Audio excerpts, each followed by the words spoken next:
Commençons maintenant le 10e cours de la trigonométrie. C'est vraiment une très grosse période quand même aujourd'hui parce que c'est tout ce qui a rapport à la résolution d'une équation trigonométrique. Donc, on a encore besoin beaucoup de bien maîtriser notre cercle trigonométrique. Allons voir comment faire pour résoudre une équation trigonométrique. Donc, premièrement, on va obtenir une équation dans laquelle l'argument du sinus, du cosinus et de la tangente est isolé. Autrement dit, on veut avoir ce qui est en sinus d'un côté, puis de l'autre côté, notre constante. Donc, prenons premièrement ici l'équation 2 sin de 3, blablabla, plus 5 égale à 6. Là. On va isoler pour avoir juste notre sinus d'un côté, comme c'est le cas juste ici. Alors là, à partir d'ici, vous voyez, j'ai tout ce qui a rapport à mon sinus d'un côté et ma constante de l'autre. Même chose pour la fonction tangente. On a mis ça égal à 0. Dans ce cas-ci, on voulait le trouver lorsqu'elle était égale à 0. Alors, on a fait plus 1 des deux côtés. On divise par racine de 3. Donc, il nous reste tout ce qui a rapport avec la tangente d'un côté et notre constante à droite. Bon. Pour résoudre une équation sinusoïdale, donc sinus-cosinus, on peut aller chercher les valeurs de notre angle qui sera compris entre 0 et 2π. On peut faire un tour complet.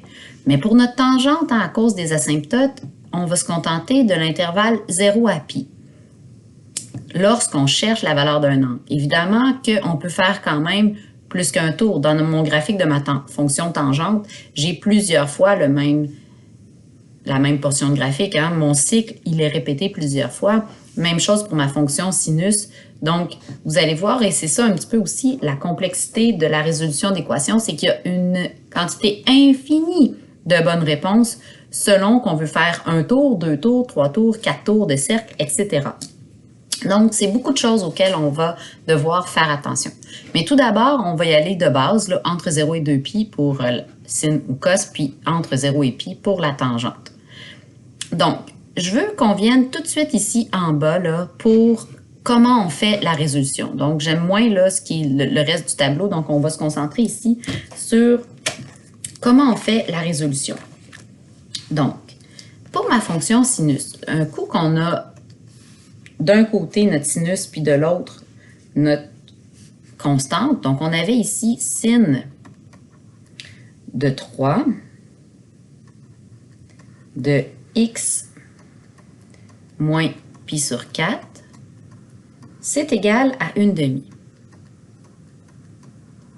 Et là, on doit se demander, pour quelle valeur d'angle obtiendront-on un sinus de 1/2?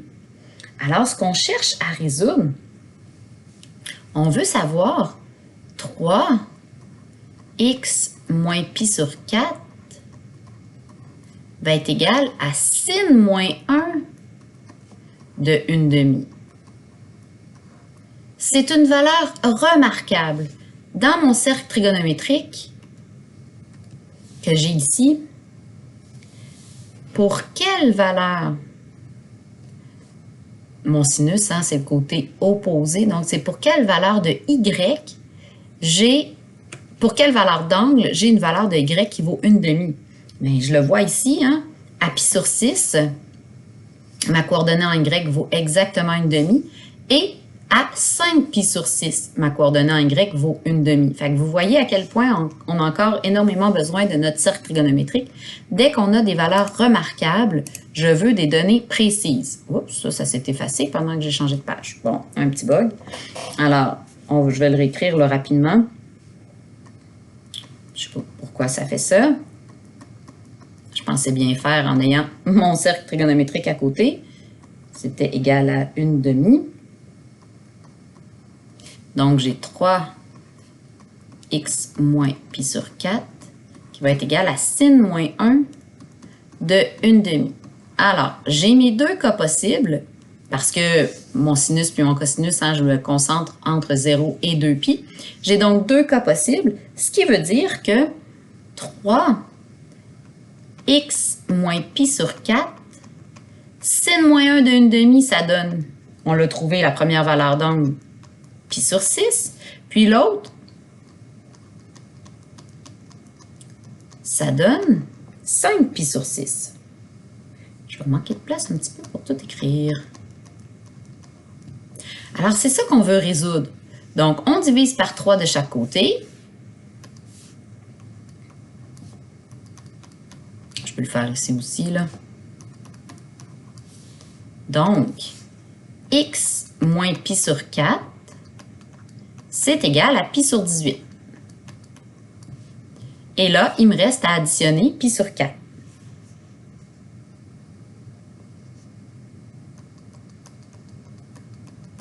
De chaque côté. OK. Alors, pour pouvoir faire mon addition de fractions, je vais mettre ça sur le même dénominateur. Mon plus petit dénominateur commun ici, ça va être 36. Donc, je le mets ici sur le même dénominateur. Lui, je vais multiplier par 2 en haut et en bas, puis lui par 9 en haut et en bas pour avoir un dénominateur commun. J'obtiens donc x qui va être égal à 2pi sur 36 plus 9pi sur 36. Alors, ma première valeur de x va être égale à 11pi sur 36. Je vais venir trouver ma deuxième valeur de x. Donc, encore une fois, je vais avoir x qui va être égal à, j'ai mon 5pi sur 6 divisé par 3 qui donne 5pi sur 18. Et j'y additionne, là tout de suite, je vais sauver une petite étape, là. J'y additionne mon pi sur 4. Je vais faire la même chose que j'ai fait tout à l'heure. Je multiplie par 2 pour le mettre sur le même dénominateur, puis ici par 9. Excusez-moi. Alors, ça fait 10 sur 36 plus 9 sur 36. J'ai donc x ici qui est égal à 19 pi sur 36. Donc, ma réponse, x est élément de 11 pi sur 36 et de 19 pi sur 36. Ça, c'est pour mon exemple avec la fonction sinus. Pour mon exemple avec la fonction tangente, on va venir faire la résolution ensemble. Bien, même chose. Je dois regarder pour quelle valeur d'angle j'obtiens une tangente de 1 sur racine de 3. Donc, encore une fois, hein, c'est pi fois x qui va être égal à tan moins 1 de 1 sur racine de 3. Donc, nous, c'est ce qu'on cherche. On cherche à trouver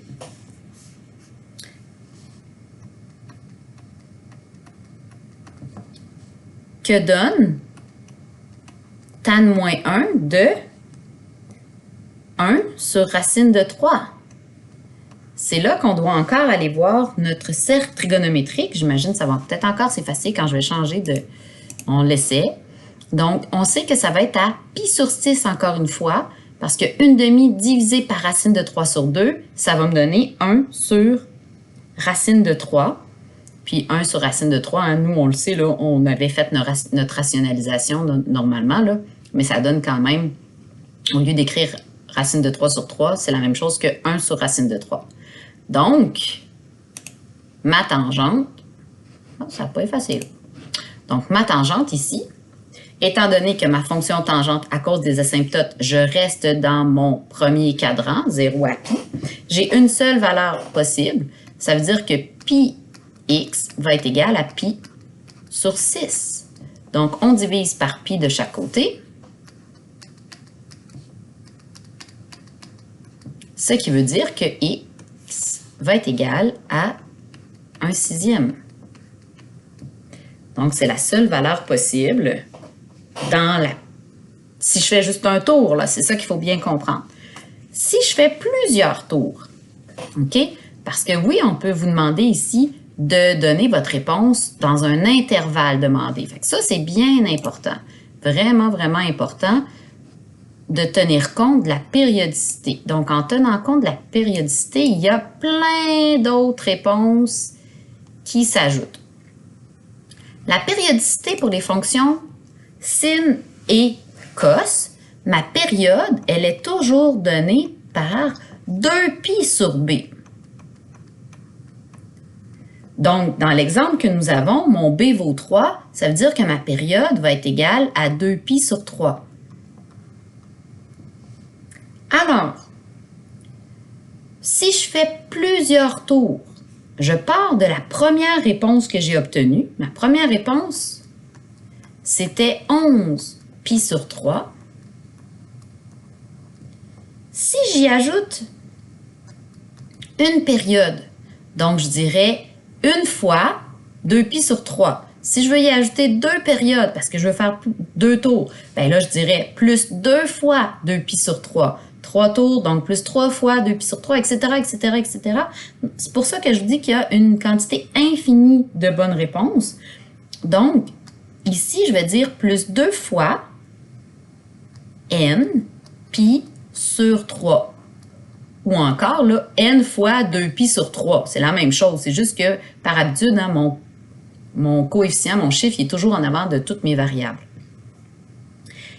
Si je pars de ma deuxième réponse que j'ai obtenue, ma deuxième réponse était 19π sur 36. Ah, ici, il me manque un 6. Là. 19π sur 36.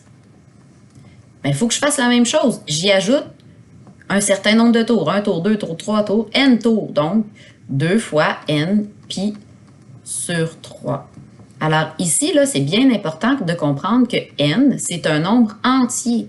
Parce que je pourrais aussi très bien dire, hey, va-t'en dans le négatif, fais fois moins 1, fois moins 2.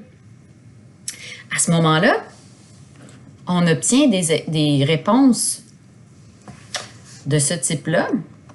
Donc, voici quelques réponses possibles. Si je fais, par exemple, là, 11π sur 6 moins 2π sur 3. OK, on va juste se faire un petit exemple ici que je vais écrire là. Je vais prendre 11π sur 6, pas sur 6, mais sur 36. Et j'y enlève, mon n, j'ai décidé qu'il valait moins 1. Donc, moins 2π sur 3. Pour pouvoir faire ma soustraction, je dois mettre ça sur le même dénominateur. Donc, fois 12 en haut et en bas. Ce qui revient donc à dire 11π sur 36 moins 24π sur 36. 11 moins 24, ça fait moins 13π sur 36. Bien, moins 13π sur 36, c'est une réponse possible. Il y en a d'autres avant. Là, si je décide de faire fois moins, je remplace mon n par moins 2, donc ici, ça serait moins 4π sur 3. Si je le remplaçais par moins 3, bien, ça ferait moins 6π sur 3, etc., etc., etc. Et on fait ça aussi dans le positif. Donc, je vais vous montrer comment j'écris mes réponses. Et là, j'ouvre mon accolade. Je mets 3 petits points pour dire il y en a d'autres réponses qui viennent avant. Je vais mettre celle que je viens de trouver, moins 13π sur 36. Si je fais la même chose ici avec mon 19π sur 36, moins 24π sur 36, parce qu'à la place de 11π sur 36, je pars avec 19. Donc, 19 moins 24, j'obtiens moins 5. Moins 5π sur 36. Bon, alors là, on obtient ensuite, on revient à, si hein, on met notre n égale à 0, ça veut dire qu'on va obtenir notre 11π sur 36. Notre n égale à 0, on obtient notre 19π sur 36. Notre n égale à 1. Alors ici, au lieu de faire moins, je vais faire plus. Donc, 11 plus 23, ça fait 24, là, ça fait 35. Donc, la prochaine réponse, ça serait 35π sur 36. Si je pars de celle-là, 19 plus 2 fois 1, ça fait 2. Donc, 19π sur 36 plus 2π sur 3, ça ferait donc 19π sur 36 plus 24π sur 36. Donc, ça me donnerait 43π sur 36. Et je pourrais continuer comme ça indéfiniment. Quand est-ce que je m'arrête? Comment je choisis les réponses que je vais vous donner? Ça va dépendre de la période qu'on va vous imposer. Fait que ça, c'est très important de comprendre ça. Pour ce qui est de ma fonction tangente, Bien, souvenez-vous que votre tangente, elle, la période, elle est donnée par pi sur b. Donc, dans notre cas ici, ma période, hein, c'est pi sur pi, parce que mon b vaut pi, donc ma période, c'est 1. Ah ben là, ça veut dire que pour trouver mes réponses, je vais partir de ma valeur de x, puis je vais faire n fois ma période. Hein, ma période fois n fois ma période. Donc, je pars de ma première valeur, plus n fois ma période. Donc, 1/6 plus n fois 1. Ma période, c'est 1, là. Fait que, donc, plus n. Puis n est encore élément des entiers. Fait que si je veux trouver une première valeur, mais je pourrais faire 1/6 moins 1. Bien, ça, c'est moins 5/6, moins 6/6, là. Attends, je vais le faire ici, là, pour vous donner un exemple. 1/6 moins 1. Ça, c'est la même chose que 1/6 moins 6/6. Donc, ma première valeur que je trouve, parce qu'il y en a évidemment plein d'autres avant, j'ai moins 5/6. Si je remplace mon n par 0, je vais avoir mon 1/6. Si je remplace mon 1 par 1, mon n par 1, ça va faire 1/6 plus 6/6, donc 7/6. Etc. Plus facile parce qu'on avait à la base juste une valeur de x qu'on avait trouvée.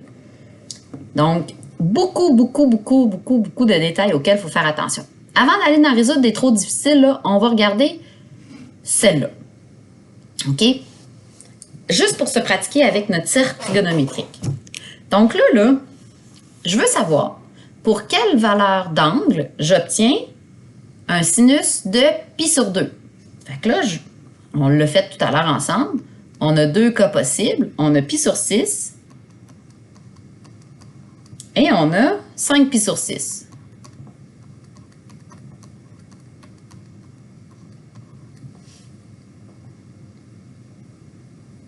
Si je fais cos de moins racine de 2, regardez votre cercle trigonométrique. Pour quelle valeur d'angle avez-vous une coordonnée en x de moins racine de 2 sur 2? Fait que je vais venir voir mon cercle trigonométrique.